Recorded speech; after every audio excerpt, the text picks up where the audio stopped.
السلام علیکم. پہلے آپ پہ ویڈیو دیکھ لیجئے. بسم اللہ الرحمن الرحیم. میرے بھائیو، آپ ویڈیو میں دیکھ سکتے ہیں ایک آدمی کتا پکڑ کے درگاہ کے اندر جا رہا ہے. دراصل اس درگاہ کے اندر ایک قتل ہو گیا ہے جس کے انویسٹیگیشن کے لیے انہوں نے انویسٹیگیشن کتے بلوائے ہیں تاکہ پتہ چل جائے کہ واقعی میں اس کا مجرم کون ہے. تو میرے بھائیو، یہ جو قتل کا جو قصاص ہے اس کے بارے میں کیا کہتا ہے ہمارا دین اسلام، وہ آج ہمیں کمپلیٹ بیان کریں گے انجینئر محمد مرزا صاحب. آپ ویڈیو کو کمپلیٹ تک ضرور دیکھیے تاکہ آپ کو پوری بات سمجھ میں آئے. بنا کسی تاخیر کے اللہ کے نام لے کے شروع کرتے ہیں. اس کا حل یہ ہے کہ اعلانیہ سزائیں ہوں. ان کو جتنے لوگ پکڑے گئے ہیں اعلانیہ سزائیں ہوں، اور اسی طریقے سے سزا ہو جو سورۃ المائدہ میں آیا ہے کہ آنکھ کے بدلے آنکھ، پہلے جان کے بدلے جان، آنکھ کے بدلے آنکھ، ناک کے بدلے ناک، کان کے بدلے کان، دانت کے بدلے دانت، اور ہر زخم کے بدلے اتنے لیول کا زخم. یہ سورۃ المائدہ میں اللہ نے فرمایا یہ اللہ کی طرف سے سزا ہے. جس طریقے سے اسے قتل کیا ہے نا، اسی طریقے سے یہ 100 بندہ کیا 1000 بھی وہ قتل ہوں گے. اور سورۃ النور میں آیا کہ جب اس طرح کی سزائیں دی جائیں تو مسلمانوں کا گروہ اسے ویٹ کرے تاکہ باقیوں کے لیے ڈیٹرنس ہو، عبرت ہو. اعلانیہ یہ سزائیں ہونی چاہیے. دیکھا آپ نے، یہ کوئی ظالمانہ سزا نہیں ہے. یہ تو آپ کے کسی بچے، بھائی یا والد کے ساتھ یہ ہوا ہوتا تو پھر میں آپ سے پوچھتا، پھر پتا چلتا ہے. دوسروں کے لیے تو کہنا بڑا آسان ہے. اور اسلام اس حوالے سے اتنا سینسٹیو ہے، اتنا سینسٹیو ہے کہ سورۃ المائدہ میں اللہ تعالیٰ نے فرمایا جس نے ایک جان کو قتل کیا گویا اس نے پوری انسانیت کو قتل کر دیا. انسان کی بات ہوئی ہے، مسلمان کی نہیں ہوئی. یعنی پاکستان نے سری لنکا پورے کو قتل کر دیا. آپ سمجھ لیں اس واقعے کے بعد، چاہے وہ ایک پاکستانی نے کیا. اور پھر ساتھ ہے جس نے ایک انسان کی جان بچائی گویا اس نے پوری انسانیت کی جان بچا لی. اور اس کا کلائمیکس وہ سورہ البقرہ کی آیت ہے وَلَكُمْ فِي الْقِصَاصِ حَيَاتٌ يَا أُولِي الْأَلْبَابِ لَعَلَّكُمْ تَتَّقُونَ. اے لوگو، اے عقل والو، قصاص میں پوری انسانیت کی زندگی چھپی ہوئی ہے تاکہ تم تقوی اختیار کر سکو، ڈر جاؤ. باقی جرائم میں تو اللہ نے کہا کہ معاف کرو، معافی کی روش اختیار کرو، اللہ بدلہ دے گا. لیکن قتل کے بدلے میں اللہ نے ڈسکریج کیا ہے کہ اس کے بدلے دیت نہ لی جائے، معافی نہ کی جائے، اگرچہ جائز ہے ایز اے لاسٹ ریزارٹ. کہا گیا وَلَكُمْ فِي الْقِصَاصِ، قتل کے بدلے قتل کرنے میں پوری انسانیت کی زندگی چھپی ہوئی ہے. کیونکہ قتل کے بدلے قتل ہوگا. آپ مجھے بتائیں، اگر یہ قتل کے بدلے قتل کر کے عبرتناک سزا دی جائے اس طرح کے لوگوں کو تو آندہ کوئی سوچے گا بھی؟ لوگوں کو پتا ہوتا ہے جناب کام ڈالو، اپنی جنت بھی پکی، اپنے پچھلوں کی دنیا بھی پکی. مرنے کے بعد مزار آپ کا بنے گا، اس پہ چندے آئیں گے، آپ کی نسلیں سنور جائیں گی، اور آپ کے جنازے میں لاکھوں لوگ شریک ہوں گے. جی نہیں ہوتے لاکھوں لوگ شریک؟ ہاں، یہ ہماری حالت ہے. تو یہ تو آپ سمجھ لیں دنیا اور آخرت انورٹڈ کاما میں سنوارنے کا ایک ذریعہ بن چکا ہے ان لوگوں کا. صحیح بخاری میں ہے سیدنا عمر فاروق رضی اللہ تعالیٰ عنہ کو ایک ناحق قتل کی خبر پہنچی. آپ نے اس میں فرمایا کہ اگر یہ پورا علاقہ بھی اس قتل میں شریک ہوا میں سب کو قتل کروا دوں گا.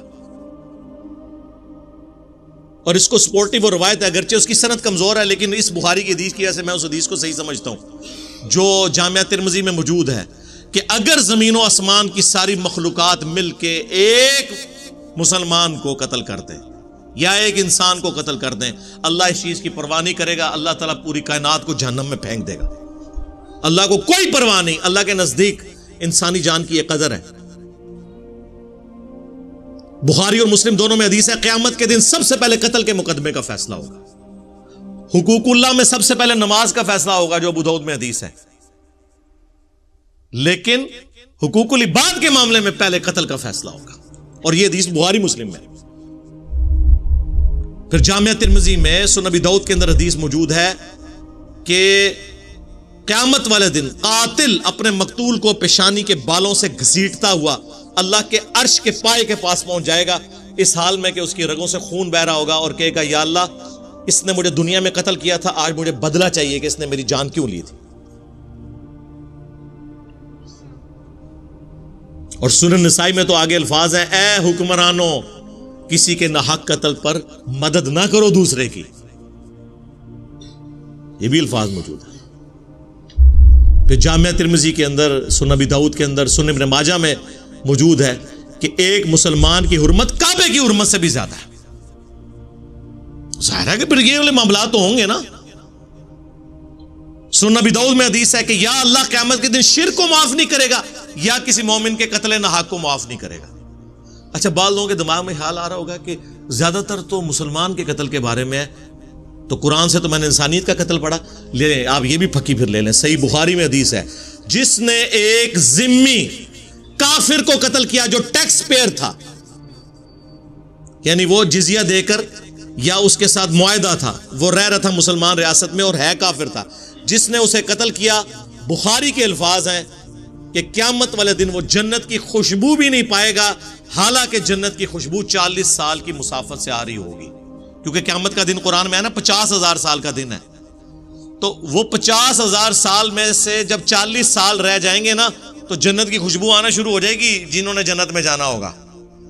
لیکن اس مسلمان کو جس نے ناحق ایک کافر کو قتل کیا ہوا، اسے خوشبو بھی نہیں آئے گی. یعنی مراد کیا؟ اس میں جنت حرام. لہذا یہ کان کھول کے سن لیں، اور یہ وہ ساری آیتیں اور حدیثیں ہیں جو ہمارے میڈیا پہ چلنی چاہیے. یہ تو مسلمان کو قتل کر رہے ہیں. آج پاکستان میں ایک مسلمان کو ہندو عیسائی سے خطرہ نہیں ہے، دین پہ بولتے ہوئے مسلمان سے خطرہ ہے. مجھے بتائیں، آپ کسی ہندو کو دین کی دعوت دیں، آپ کو یہ خطرہ نہیں ہوگا پاکستان میں کہ وہ آپ کو مارے گا. لیکن کسی مسلمان کو اس کے مسلک کے خلاف قرآن و سنت جسے وہ خود بھی مانتا ہو دکھائیں تو آپ کو یہ ڈر لگا رہے گا کہ یہ تو پھڑکا دے گا مجھے. اس لیے تو آپ کے جو بھی علماء ہیں دوسرے ملکوں میں جا کے نہیں بیٹھے ہوئے. جاوید احمد غامدی صاحب، ٹھیک ہے مجھے بھی ان سے علمی اختلاف ہے، لیکن کیا ان کو حق نہیں کہ اپنا پوائنٹ آف ویو بیان کریں؟ اور جب اس ملک میں چشتی رسول اللہ پارٹی والے اوپنلی تبلیغ کر رہے ہیں اور اپنے اس بابے کا رد کرنے کے لیے تیار نہیں ہیں، اشرف علی تھانوی رسول اللہ پارٹی والے اوپنلی تبلیغیں کر رہے ہیں اور ان کا رد کرنے والا کوئی تیار نہیں، تو غامدی رسول اللہ تو نہیں اس نے پڑھوایا ہوا؟ ان کو نہیں حق کہ اپنا پوائنٹ آف ویو رکھیں؟ تو دیکھ لیں، بیچارے پہلے ملیشیا تھے، اب امریکہ میں. یہ حالت ہے، یہاں سے لوگوں کو ملک چھوڑ کے جانا پڑ جاتا ہے. یہاں تو مسلمانوں کی جان محفوظ نہیں ہے، غیر مسلموں کو تو آپ چھوڑ دیں. اچھا، اکثر آپ کو یہ بھی کہتے ہوئے ہمارے مسلمان بھائی نظر آئیں گے، اسلام بڑا اچھا دین ہے، مسلمان برے ہیں. وہ ایک کہانی بند کرو، ایک دھوکے دینے بند کرو، خدا دا نہ جائے. کوئی بھی درخت اپنے پھل سے پہچانا جاتا ہے. یہ آپ کافروں کو قائل کر سکتے ہیں کہ اسلام بڑا اچھا دین ہے، وہ کہیں گے اچھا اتنا چنگا ہے، پوری دنیا کی زندگی اجیرن بنا دی ہوئی ہے مسلمانوں نے. ہم کہیں گے نہیں یہ تو اسلام کے ریپرزینٹیٹیو نہیں ہے جی، یہ چاند ایک لوگ ہیں. اور بھائی آپ کے ہی لوگ ہیں. جب تک ہم خود مثالی مسلمان نہیں بنتے، جب مسلمان کے شر سے ڈر رہا ہے کہ مجھ پہ توہین مذہب کا الزام دوسرا مسلمان نہ لگا دے، ہم کافر کو کس منہ سے کہیں گے کہ بھائی جی آپ اسلام قبول کریں، دیکھیں اسلام بڑا اچھا دین ہے، مسلمان برے ہیں. یہ جذباتی جملے ہیں میرے بھائی، یہ آپ کی کسی نے نہیں ماننے جب تک آپ پریکٹیکلی ثبوت نہیں دیں گے کہ واقعی اسلام اچھا دین ہے، اور اتنا اچھا دین ہے کہ ماشاءاللہ کوئی مسلمان چلنے کے لیے تیار نہیں ہو رہا. اتنا چنگا دین ہے اور پوری دنیا کو اس پہ چلوانے کے لیے تیار ہو رہا ہے. تو اس میں اسلام کا کوئی قصور نہیں ہے. یہ بات ٹھیک ہے مسلمانوں کا ہے، لیکن مسلمان بھی کس منہ سے پھر جا کے غیر مسلموں کو اسلام کی طرف بلائیں گے؟ وہ تو آپ کو کہیں گے یہاں تو مسلمان محفوظ نہیں، ان کو ہم یہاں پناہ دے رہے ہیں، اور تم ہمیں کہہ رہے ہو اسلام قبول کرو تو امن میں آ جاؤ گے. اسلام کا تو مطلب ہی امن ہے دنیا اور آخرت میں. واہ واہ واہ. وہ کہیں گے یہ امن ہے کہ آپ کے سارے مولوی مسلمانوں کے شر سے بھاگ کے ہمارے پاس بنا لیے ہوئے ہیں. اے جی امن تھوڑا کر لو گل. یہ کہانیاں بند کرو. کبوتر کی طرح آنکھیں بند کرنے سے کچھ نہیں ہونا، بلی غائب کوئی نہیں ہونی. آنکھیں بند کریں، تھوڑی دیر میں آپ کی گردن مروڑ دے گی، اور جس طرح اس وقت مروڑی جا چکی ہے. پاکستان میں اکثریت کا حال کیا ہے وہ آپ کے سامنے ہے.